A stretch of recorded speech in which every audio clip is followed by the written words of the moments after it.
आपको सीधे लिए चलते हैं ड्रोन महोत्सव में, जहां प्रधानमंत्री मोदी संबोधित कर रहे हैं। सभी अतिथिगण, यहां उपस्थित अन्य महानुभाव, देवी और सज्जनों, आप सभी को भारत ड्रोन महोत्सव इस आयोजन के लिए मैं बहुत बहुत बधाई देता हूं।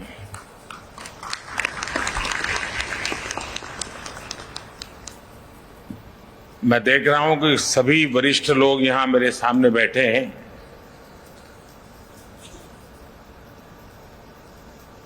मुझे आने में विलंब हो गया।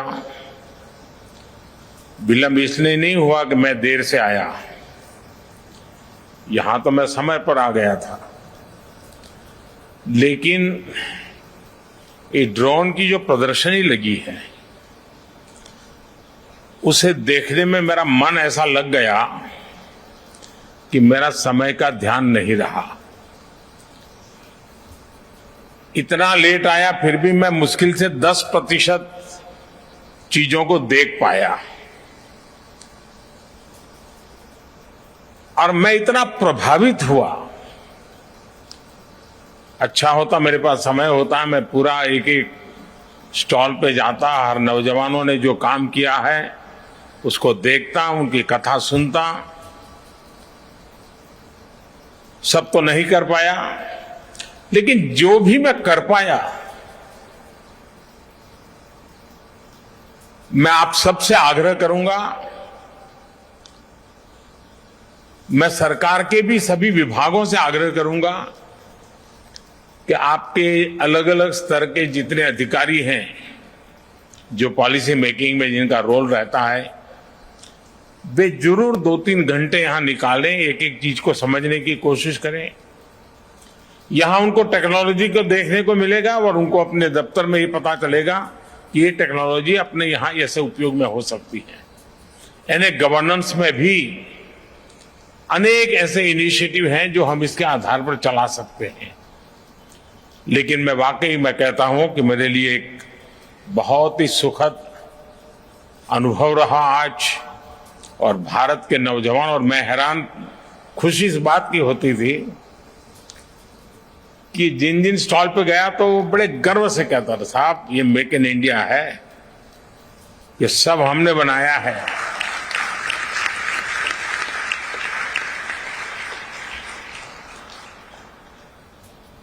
साथियों, इस महोत्सव में देश के अलग अलग हिस्सों से आए हमारे किसान भाई बहन भी हैं, ड्रोन इंजीनियर भी हैं, स्टार्टअप्स भी हैं, विभिन्न कंपनियों के लीडर्स भी यहां मौजूद हैं,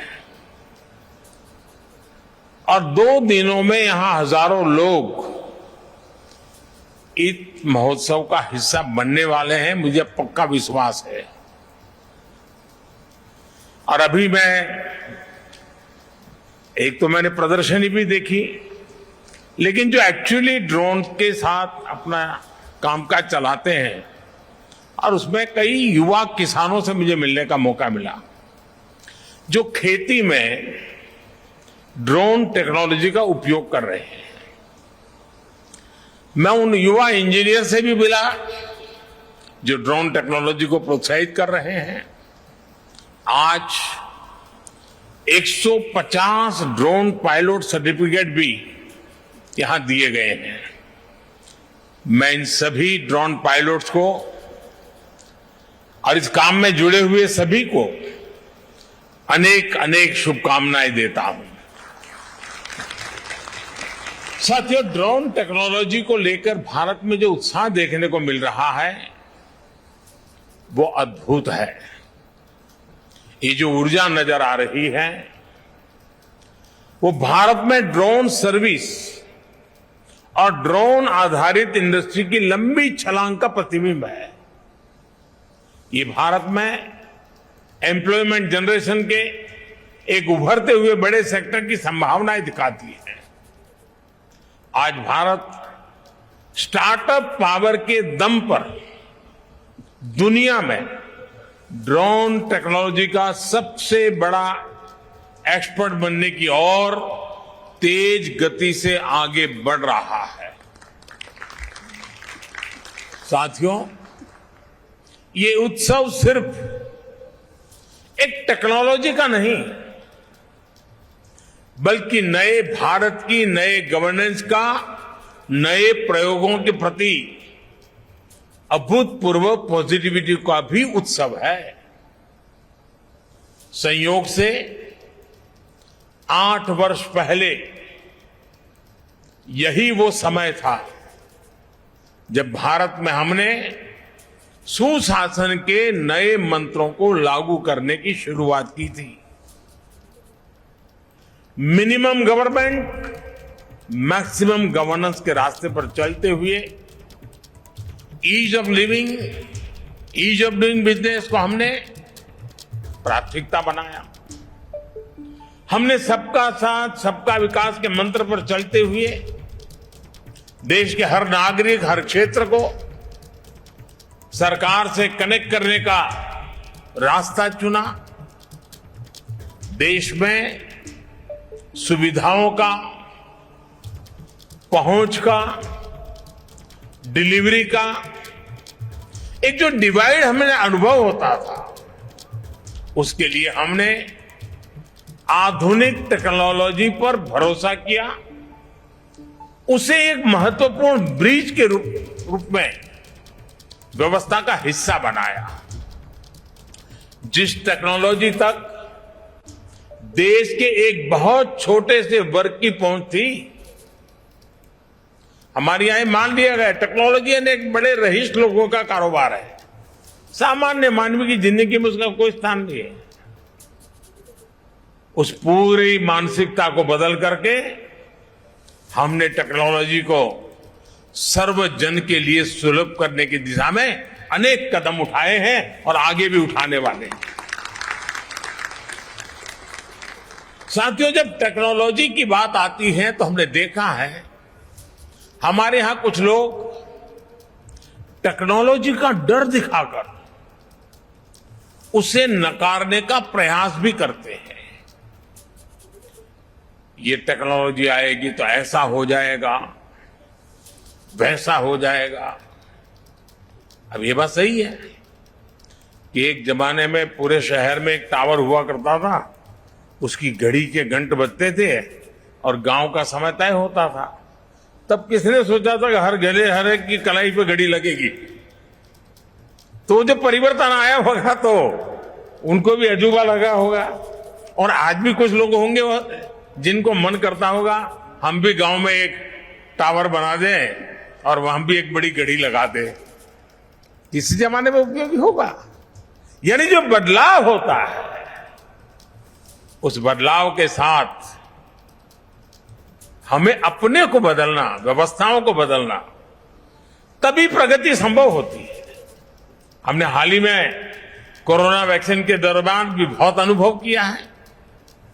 पहले की सरकारों के समय टेक्नोलॉजी को प्रॉब्लम का हिस्सा समझा गया, उसको एंटी पुअर साबित करने की कोशिशें भी हुई। इस कारण 2014 से पहले गवर्नेंस में टेक्नोलॉजी के उपयोग को लेकर एक प्रकार से उदासीनता का ही वातावरण रहा। किसी ने इक्के दुक्के व्यक्ति ने अपनी रुचि के अनुसार कर लिया तो कर लिया, व्यवस्था का स्वभाव नहीं बना।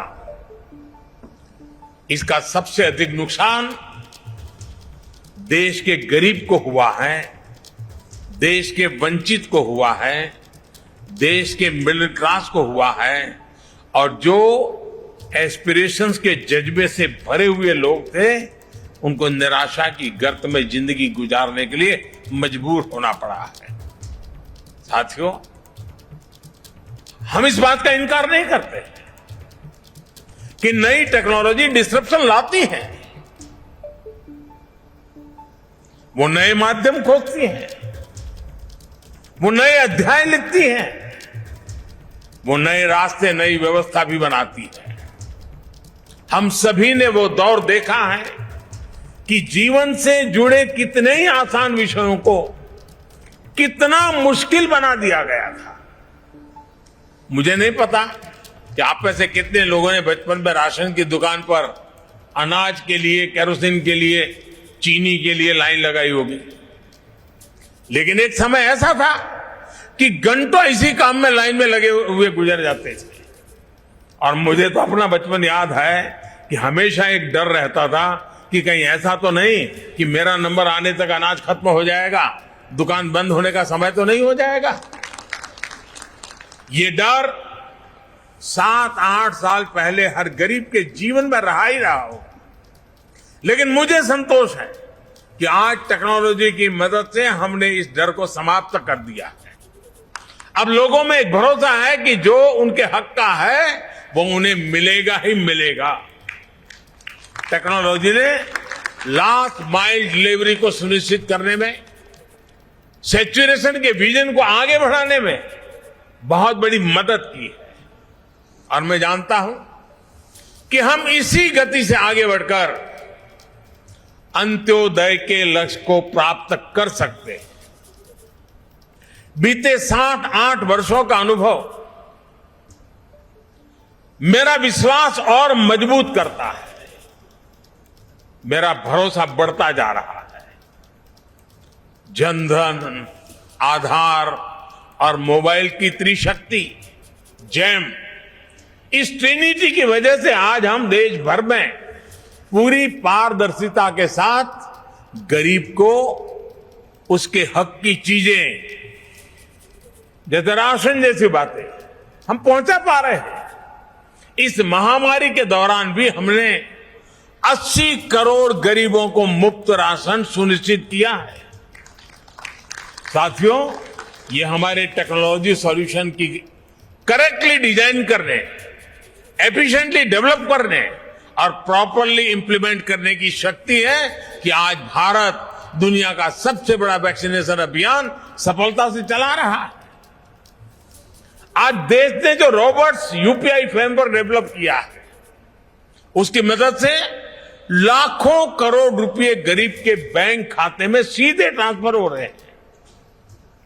महिलाओं को, किसानों को, विद्यार्थियों को अब सीधे सरकार से मदद मिल रही है।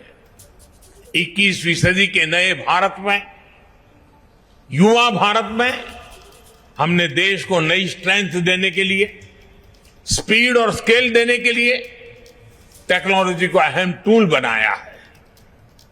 आज हम टेक्नोलॉजी से जुड़े सही सॉल्यूशन डेवलप कर रहे हैं और उनको स्केल अप करने का कौशल भी हमने विकसित किया है। देश में ड्रोन टेक्नोलॉजी को प्रोत्साहन, गुड गवर्नेंस के, ईज ऑफ लिविंग के, इसी कमिटमेंट को आगे बढ़ाने का एक और माध्यम है।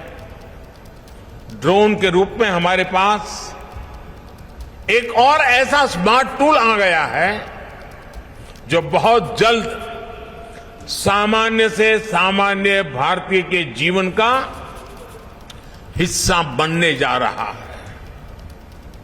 हमारे शहर हो या फिर देश के दूर दराज गांव देहात वाले इलाके, खेत के मैदान हो या फिर खेल के मैदान, डिफेंस से जुड़े कार्य हो या फिर डिजास्टर मैनेजमेंट, हर जगह ड्रोन का इस्तेमाल बढ़ने वाला है।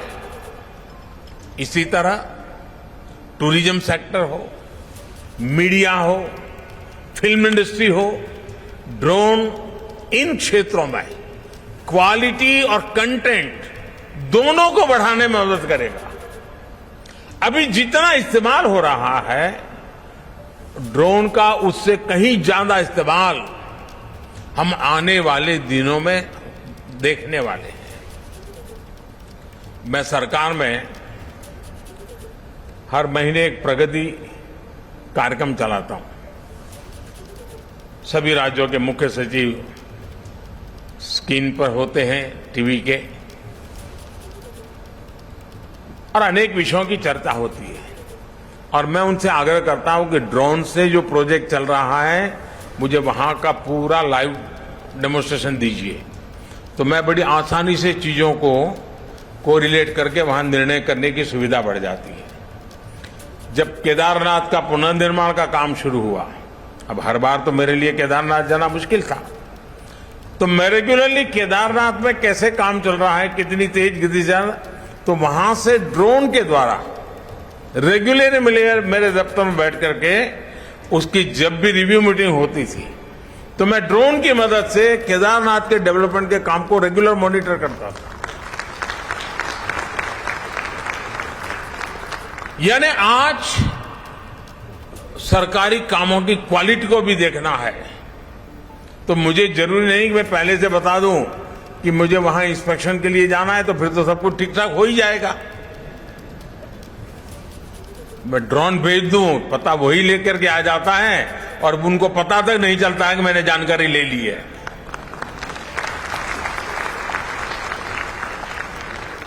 साथियों, गांव में भी किसान के जीवन को आधुनिक सुविधाजनक अधिक संपन्न बनाने में भी ड्रोन टेक्नोलॉजी महत्वपूर्ण भूमिका निभाने वाली है।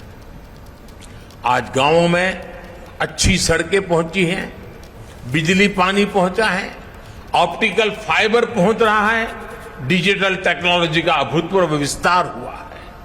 लेकिन फिर भी गांव में जमीन से जुड़े, खेती से जुड़े अधिकतर काम के लिए पुराने सिस्टम से काम चलाना पड़ता है।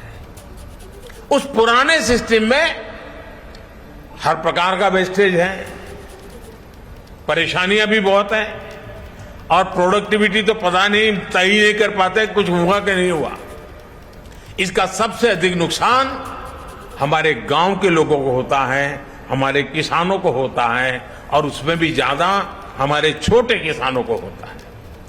छोटे किसान की जमीन और उसके संसाधन इतने नहीं होते कि वो विवादों को चुनौती दे पाए और कोर्ट कचहरी के अंदर चक्कर काट पाए। अब देखिए, लैंड रिकॉर्ड से लेकर सूखा, बाढ़ राहत में, फसल के डैमेज तक हर जगह रेवेन्यू डिपार्टमेंट के कर्मचारियों पर ही व्यवस्था निर्भर है। ह्यूमन इंटरफेस जितना अधिक है उतना ही अधिक भरोसे की भी कमी हो जाती है और उसी में से विवाद पैदा होते हैं। विवाद होते हैं तो समय और धन की बर्बादी भी होती है। इंसान के अंदाजे से आकलन होते हैं तो उतना सटीक अंदाजा भी नहीं लग पाता। इन सारी मुश्किलों से पार पाने का ड्रोन अपने आप में एक सशक्त प्रभावी माध्यम के रूप में एक नया टूल हमारे सामने आया है। साथियों, ड्रोन टेक्नोलॉजी कैसे एक बड़ी क्रांति का आधार बन रही है, इसका एक उदाहरण पीएम स्वामित्व योजना भी है। इस योजना के तहत पहली बार देश के गांवों की हर प्रॉपर्टी की डिजिटल मैपिंग की जा रही है। डिजिटल प्रॉपर्टी कार्ड लोगों को दिए जा रहे हैं। इसमें ह्यूमन इंटरवेंशन कम हुआ है और भेदभाव की गुंजाइश खत्म हुई है। इसमें बड़ी भूमिका ड्रोन की रही है। थोड़ी देर पहले मुझे भी स्वामित्व ड्रोन उड़ाने का, उसकी टेक्नोलॉजी समझने का अवसर मिला है। थोड़ी देर उसके कारण भी शायद लग गई। मुझे खुशी है कि ड्रोन की मदद से अभी तक देश में लगभग 65 लाख प्रॉपर्टी कार्ड जनरेट हो चुके हैं और जिसको ये कार्ड मिल गया है उसको संतोष है कि हाँ, मेरे पास मेरा जितनी जमीन है मेरे पास सही डिटेल मिल गई। पूरे संतोष के साथ उन्होंने इस बात को कहा है। वरना हमारे यहां अगर छोटी सी जगह की नपाई भी होती है तो उसमें सहमति बनाने के लिए सालों साल लग जाते हैं। साथियों, आज हम देख रहे हैं कि हमारे किसान ड्रोन टेक्नोलॉजी की तरफ तेजी से आकर्षित हो रहे हैं। उनमें एक उत्साह दिख रहा है, वो इसे अपनाने के लिए तैयार है। ये ऐसे ही नहीं हुआ है, ये इसलिए है क्योंकि पिछले 7-8 साल में जिस तरह कृषि क्षेत्र में टेक्नोलॉजी का इस्तेमाल बढ़ाया गया है, उस वजह से टेक्नोलॉजी किसानों के लिए हवा नहीं रह गई है। और एक बार किसान उसको देखता है, थोड़ा अपने हिसाब से उसका लेखा जोखा कर लेता है, और अगर उसका विश्वास बैठ गया तो स्वीकार करने में देर नहीं करता है। अभी मैं बाहर जब किसानों से बात कर रहा था तो मध्य प्रदेश के एक इंजीनियर मुझे बता रहे थे कि मुझे तो लोग अब ड्रोन वाला कर करके बुलाते, बोले मैं इंजीनियर हुआ लेकिन अब तो मेरी पहचान ड्रोन वाले की हो गई है। उन्होंने मुझे कहा कि साहब देखिए, मैंने उनको कहा कि आप क्या भविष्य क्या देखते हैं, तो उन्होंने मुझे कहा साहब देखिए जो पल्सीज मामला है ना हमारे यहां, उसकी खेती बढ़ेगी, उसमें कारण एक ड्रोन होगा। मैंने कहा कैसे? उन्होंने कहा साहब पल्सीज की खेती होती है तब उसकी फसल की ऊंचाई ज्यादा हो जाती है, तो किसान अंदर जाकर के दवाई बवाई के लिए उसका मन नहीं करता है, मैं कहाँ जाऊंगा, वो छिड़काव करता, आधी तो मेरे शरीर पे पड़ती है, और बोले इसलिए उस फसल की तरफ वो जाता ही नहीं है। बोले अब ड्रोन के कारण ऐसी जो फसलें हैं जो मनुष्य की ऊंचाई से भी कभी कभी ऊंची होती हैं, ड्रोन के कारण उसकी देखभाल, उसकी दवाई का छिड़काव बोले इतना आसान होने वाला है कि हमारे देश का किसान आसानी से पल्सिस की खेती की तरफ जाएगा। अब ये एक व्यक्ति गांव के अंदर किसानों के साथ जुड़ने के साथ काम करता है तो चीजें कैसी बदलाव आता है उसका अनुभव उसका सुनने को मिलता है। साथियों, आज हम जो एग्रीकल्चर सेक्टर में टेक्नोलॉजी को लाने का प्रयास किए, सॉइल हेल्थ कार्ड, ये अपने आप में हमारे किसानों के लिए बहुत बड़ी ताकत बन के उभरा है। और मैं तो चाहूंगा जैसे ये ड्रोन की सेवाएं हैं, गांव गांव सॉइल टेस्टिंग की लैब बन सकती है, नए रोजगार के क्षेत्र खुल सकते हैं, और किसान अपना हर बार सॉइल टेस्टिंग करा करके तय कर सकता है कि मेरी मिट्टी में ये आवश्यकता है, ये जरूरत है। माइक्रो इरिगेशन, स्प्रिंकलर, ये सारी बातें आधुनिक सिंचाई व्यवस्था का हिस्सा बन रही है। अब देखिए फसल बीमा योजना, अब फसल बीमा योजना के अंदर सबसे बड़ा काम हमारी जीपीएस जैसी तकनीक का उपयोग हो, इनाम जैसी डिजिटल मंडी की व्यवस्था हो, नीम कोटेड यूरिया हो, या फिर टेक्नोलॉजी के माध्यम से सीधे किसानों के खाते में पैसा जमा करने की बात हो।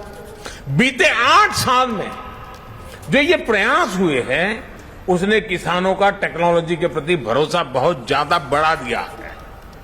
आज देश का किसान टेक्नोलॉजी के साथ कहीं ज्यादा कंफर्टेबल है, उसे ज्यादा आसानी से अपना रहा है। अब ड्रोन टेक्नोलॉजी हमारे कृषि सेक्टर को दूसरे लेवल पर ले जाने वाली है। किस जमीन पर कितनी और कौन सी खाद डालनी है, मिट्टी में किस चीज की कमी है, कितनी सिंचाई करनी है, ये भी हमारे यहां अंदाजे से होता रहा है। ये कम पैदावार और फसल बर्बाद होने का बड़ा कारण रहा है। लेकिन स्मार्ट टेक्नोलॉजी आधारित ड्रोन यहां भी बहुत काम आ सकते हैं। यही नहीं, ड्रोन ये भी पहचानने में सफल होते हैं कि कौन सा पौधा, कौन सा हिस्सा बीमारी से प्रभावित है, और इसलिए वो अंधाधुंध स्प्रे नहीं करता बल्कि स्मार्ट स्प्रे करता है। इससे महंगी दवाओं का खर्च भी बचता है। यानी ड्रोन तकनीक से छोटे किसान को ताकत भी मिलेगी, तेजी भी मिलेगी, और छोटे किसान की तरक्की भी सुनिश्चित होगी। और आज जब हम आजादी का अमृत महोत्सव मना रहे हैं तो मेरा भी यही सपना है कि भारत में हर हाथ में स्मार्टफोन हो, हर खेत में ड्रोन हो, और हर घर में समृद्धि हो। साथियों, हम देश के गांव-गांव में हेल्थ एंड वेलनेस सेंटर्स का नेटवर्क सशक्त कर रहे हैं, टेलीमेडिसिन को प्रमोट कर रहे हैं, लेकिन गांवों में दवाओं और दूसरी सामान की डिलीवरी एक बड़ी चुनौती रही। इसमें भी ड्रोन से डिलीवरी बहुत कम समय में और तेज गति से डिलीवरी होने की संभावना बनने वाली है। ड्रोन से कोविड वैक्सीन की डिलीवरी से इसका फायदा हमने अनुभव भी किया है। ये दूर सुदूर के आदिवासी पहाड़ी दुर्गम क्षेत्रों तक उत्तम स्वास्थ्य सेवाएं पहुंचाने में बहुत मददगार सिद्ध हो सकता है। साथियों, टेक्नोलॉजी का एक और पक्ष है जिस पर मैं आपका ध्यान जरूर आकर्षित करना चाहता हूं। पहले के समय में टेक्नोलॉजी और उससे हुए इन्वेंशन एलिट क्लास के लिए माने जाते थे। आज हम टेक्नोलॉजी को सबसे पहले मासिस को उपलब्ध करा रहे हैं। ड्रोन टेक्नोलॉजी भी एक उदाहरण है। कुछ महीने पहले तक ड्रोन पर बहुत सारे रिस्ट्रिक्शन थे। हमने बहुत ही कम समय में अधिकतर रिस्ट्रिक्शन को हटा दिया है। हम पीएलआई जैसी स्कीम के जरिए भारत में ड्रोन मैन्युफैक्चरिंग का एक सशक्त इकोसिस्टम बनाने की तरफ भी बढ़ रहे हैं।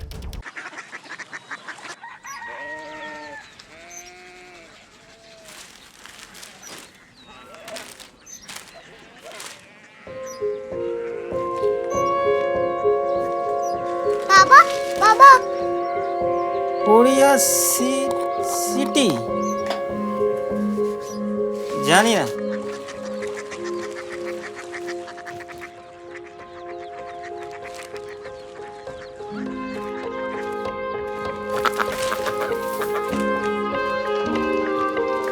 Korea city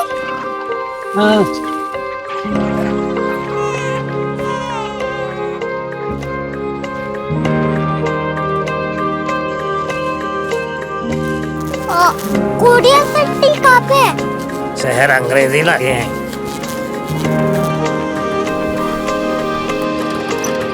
Korea city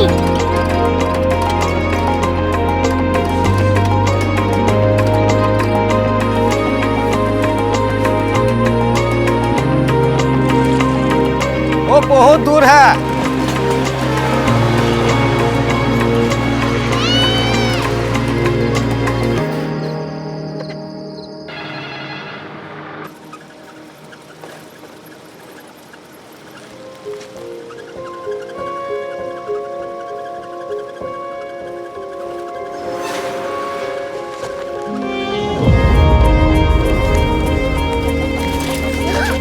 Korea city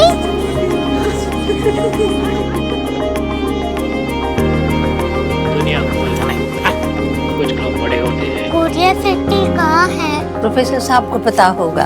हो, ये छोटा वाला ग्लोब लगता है और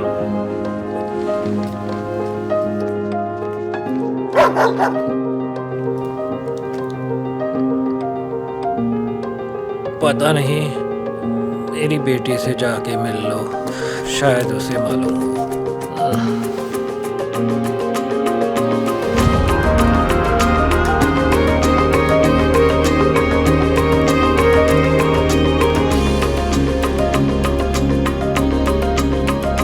हाय, बाबा ने भेजा है। Come here. Korea city Korea city नहीं, क्यूरियोसिटी। वो क्या? That's what brought you here? जो तुम्हें यहाँ तक ले आया। क्यूरियोसिटी